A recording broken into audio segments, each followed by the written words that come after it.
సాలోపరి మహానస్తి గగనస్పర్శి యచ్చిరః తేజసాస్యాచ్చ తదగుణః పూర్వసాలాదయం పరః.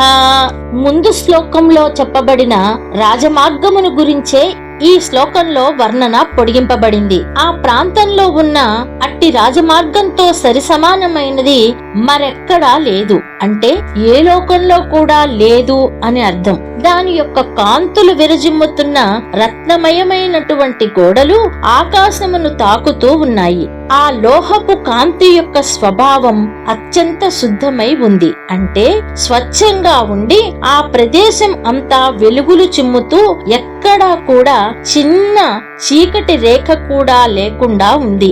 అది చెప్పాలి అంటే స్వచ్ఛమైన శరత్కాలపు వెన్నెల వలె హాయిగా ఉంది. అంతేకాకుండా ఇటువంటి ఈ మండలాకారపు ప్రాసాదం ఇంతకు ముందు ఎప్పుడూ లేదు, ఇక ముందు ఉండదు కూడా అని చెప్తున్నారు.